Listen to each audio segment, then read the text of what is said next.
One's ready. Go!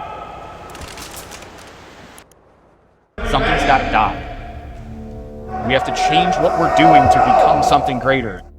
If you want the same results, keep doing the same thing, but that's not why you're here.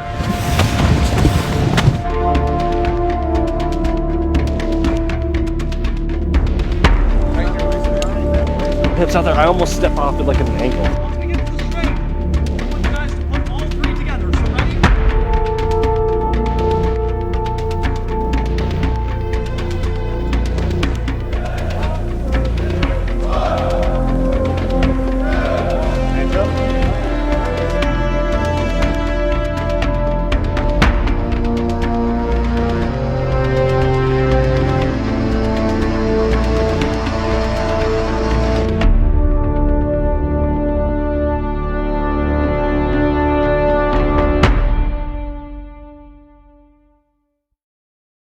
Hey everybody, welcome back to the One's Ready podcast. You're in the team room, and this is your daily drop for the 1st of June, 2026, brought to you by Tasty Gains. If you guys are looking for some premium creatine, premium pre-workout, premium nootropics, everything's premium, okay? You can head over to tastygains.com to get yours. These things are flying off the shelves, and the reason why you know they're flying off shelves is because that's all I freaking see on Instagram. So everybody's using them. You can get swole, get jacked. Creatine as well as sleep. Sleep is the number one thing that you need, but also what you recommend is creatine because it can help with you cognitively, your muscles, your fatigue, your recovery. It's everything a growing boy needs, okay? So tastygains.com, no promo code. Also, we have 2 more events for the rest of the year, operator training summits. We have San Diego in August, and then we have Pennsylvania in September. Now, we might have one additional one in October at the University of Miami in Ohio, which everybody would be invited to. But yeah, so that's what we're looking at right now. You guys can register for those at our Operator Training Summit. And the most important thing with these is they are not a hell day. They're not a hell week. They're anything kind of bull crap like that, right? They are instructions, mentorship to teach you the actual standards that you need to do in order to make every single rep count. Plus, we have Taylor Starch, the mad scientist, who will absolutely destroy your hips, show you how to run better, show you how to train better, help you mobilize. I mean, this dude, when I say mad scientist, I'm not just talking crap, right? He is unbelievably smart. Has trained over 35,000 people. He wrote and built the Special Warfare, Air Force Special Warfare strength and conditioning program, right? He designed all that. There's no one on this planet better to learn from than Taylor Starch. Okay? All right, let's kick things off with the Army. Texas Army National Guard conducts search and rescue readiness training. Texas Army National Guard soldiers completed specialized search and rescue training focused on high-risk environments, including swift water operations and technical rope systems to enhance state emergency response capabilities. The multi-day evolution involved coordination with local first responders and certified 87 guardsmen in advanced extraction techniques. I'll tell you what, if you guys don't know what swift water operations are or swift water rescue, these things, one, are so much fun to do and train for, but the whole reason is because swift moving water and floods and dams breaking and all that kind of stuff is extremely dangerous and takes a lot of lives. So that's why we train to it. And I'm stoked, and it makes sense that Texas would do this based off of what happened. I think it was a year ago, right? With the that campground, I think Mystic River Campground, I believe is what it was called. So it makes sense that Texas would do it because they have a lot of flooding. But man, swiftwater rescue training is fun, but it's also highly important, highly effective because, man, it takes a lot of lives. Next, Fort Hood adds new barracks facility. Fort Hood, Texas opened a newly constructed barracks complex providing housing for 320 additional soldiers as part of an ongoing infrastructure modernization. The facility includes energy-efficient design features and updated living quarters to support increased true throughput at the installation. Next, Montana National Guard redesignates the 163rd Infantry Battalion. The Montana Army National Guard officially redesignated the 163rd Infantry Battalion during a ceremony at the battalion headquarters, aligning unit structure with current Army force design updates. The redesignation maintains the battalion's historic lineage while incorporating modernized equipment and mission sets. It's exciting for them. Next, Army submits fiscal year 2027 budget request aligned with War Department priorities. The United States Army submitted its fiscal year 2027 budget request emphasizing modernization of long-range precision fires, next-generation combat vehicles, and soldier lethality programs.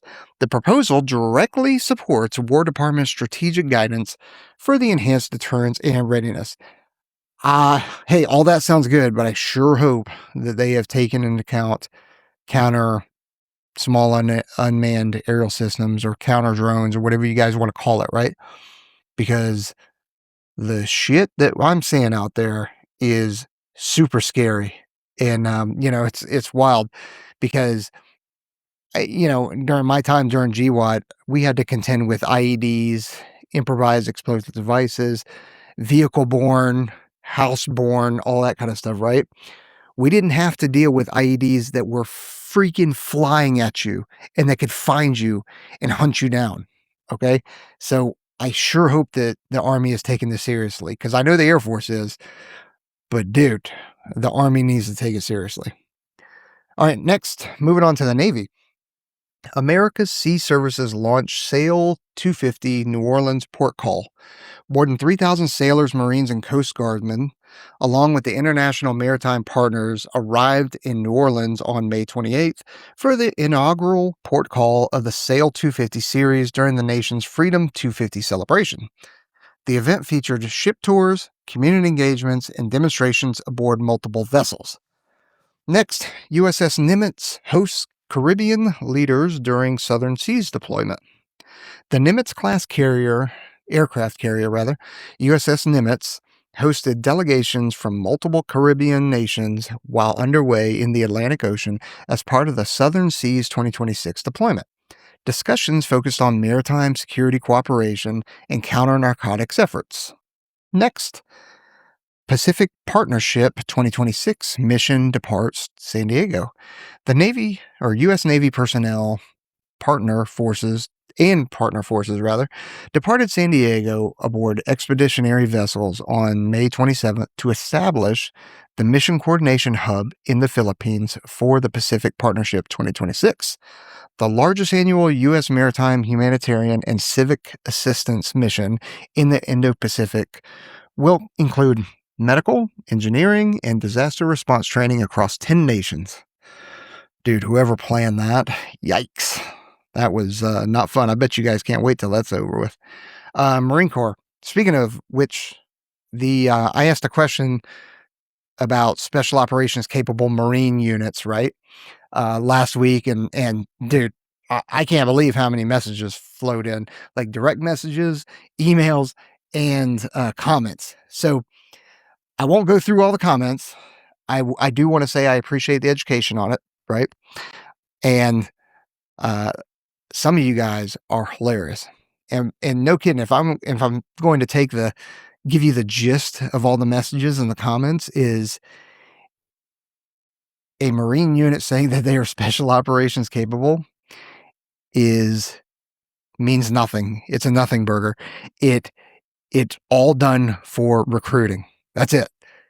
Now, are there some extra things on that? Sure, that some people, threw in there and explained to me. Yes, it's maybe some additional training, and it means that they can plug and play in a support role to special operations, but they use special operations capable, and a quote, end quote, for recruiting purposes. That is it. So that was enlightening. I appreciate you guys weighing in on that. All right, continuing on with the Marines. 24th the 24th Marine Expeditionary Unit assumed Southcom Littoral Combat Forces duties. The 24th MU, as in Special Operations Capable, assumed duties at Littoral Combat Force 24 under Joint Task Force Southern Spear, replacing the departing 22nd MU in support of the Operation Southern Spear counter-narcotics operation. The Specialized 1300 Marine Force will conduct maritime interdiction and regional security missions in the Eastern Pacific and Caribbean. Next, officer promotions for June 2026 announced in the MAR-Admin. The Marine Corps released, MAR-Admin is an acronym. It's Marine and Admin, or administration, or administrative. I don't know, but it's two words put together.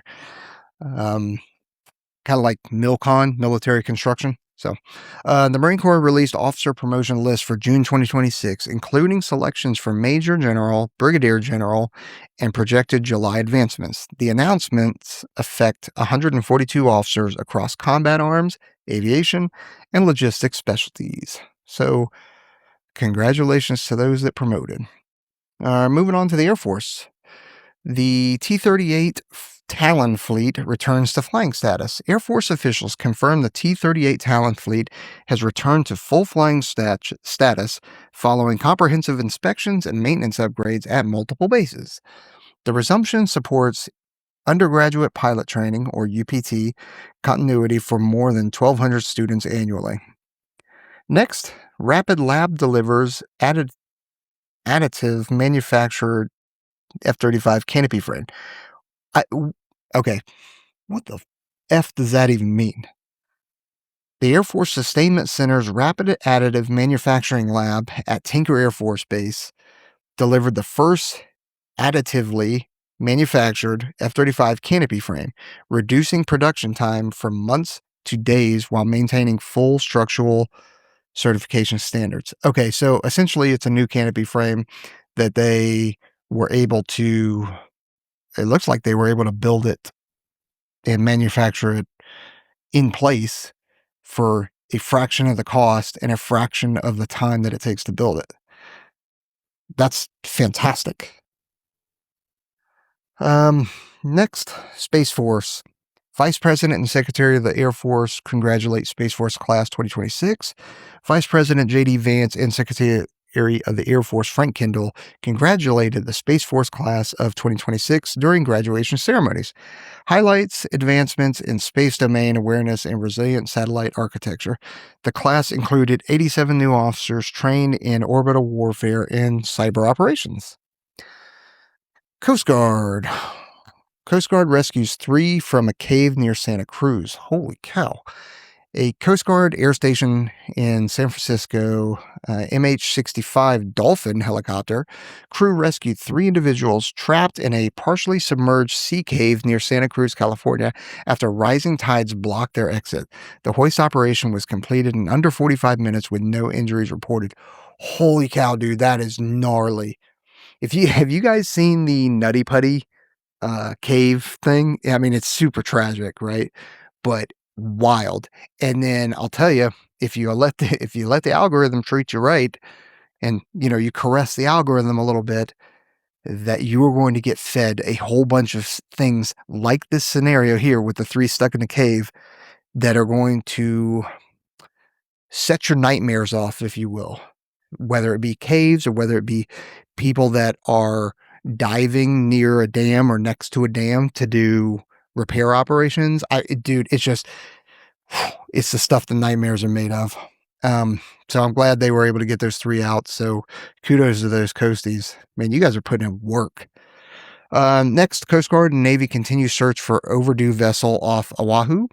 Coast Guard crews supported by Navy assets maintain search operations for an overdue 28-foot vessel with 1 person aboard approximately 19 miles west of Oahu, Hawaii, covering more than 1,200 square nautical miles in challenging conditions. Dude, those are big boy distances right there, or surface areas. All right. Next, Secretary of Defense, Secretary of War Pete Hegseth delivers remarks at the 2026 Shangri-La Dialogue. Secretary of War Pete Hegseth delivered keynote remarks at the 2026 Shangri-La dialogue in Singapore, reaffirming U.S. commitment to Indo-Pacific security and announcing expanded Australia, UK, US Pillar 2 cooperation on advanced capabilities. The address emphasized peace through strength and integrated deterrence with allies. Next, Secretary of War Pete Hegseth holds press availability and conducts PT with the troops on USS Boxer. Secretary of War Pete Hegseth conducted a press availability at the U.S. Embassy in Singapore and participated in physical training with embarked Marines and sailors aboard the amphibious assault ship USS Boxer while underway to South China Sea. If you guys didn't check out today's episode, I think it was like 591 or whatever, with Aaron and I talking about this. If you don't want to listen to the old episode, it's the first like 15 minutes of the episode is talking about Pete Hegseth doing PT and all the fatties and all that kind of stuff. So it's worth checking out. Nothing for the President of the United States. So let's move on to operational stuff. Southcom executes multiple lethal kinetic strikes on narco-trafficking vessels at the direction of the United States Southern Command, or Southcom, Commander General Francis Donovan. Joint Task Force Southern Spear conducted a lethal kinetic strike on 2 narcotic trafficking vessels in the Eastern Pacific on May 29th and May 30th. Intelligence confirmed the vessels were operated by designated terrorist organizations. 6 narco-terrorists were neutralized with no U.S. forces harmed. Next, Australia, UK, U.S. defense ministers reaffirmed commitment at Singapore meeting. We already talked about this, but I'll read it again because there's some amplified data in here. But Secretary of War Pete Hegseth joined the UK and Australian counterparts for the Australia, UK, US defense ministers meeting in Singapore, issuing a joint statement advancing Pillar 2 signature projects in quantum technologies, hypersonics, and undersea capabilities. And last but not least, U.S. forces maintain Middle East posture amid ongoing Iran operations. United States Central Command, or CENTCOM, forces continue enforcement of maritime security measures in the Middle East following the 2026 Iran conflict buildup, with carrier strike groups providing persistent presence and deterrence. That is all I have for you guys today. I hope you are having a fantastic day and had a fantastic weekend. Don't forget to like, subscribe, hit that notification bell, leave us a comment, especially if you're upset about, special operations capable Marines. But man, if you guys are interested in Air Force Special Warfare, head on over to operatortrainingsummit.com and join us in San Diego. Even if you don't want to, hey, it's in Southern California. It's in San Diego in August. It's going to be awesome. All right, we're out here. See you! Your drive is no longer motivation. Why do you guys run? Why do you go work out? Is it because of a motivational video? What is it? It's purpose, right? That others may live. And I need you guys to understand that, all right? Drive is your ability to keep going when you don't want to keep going.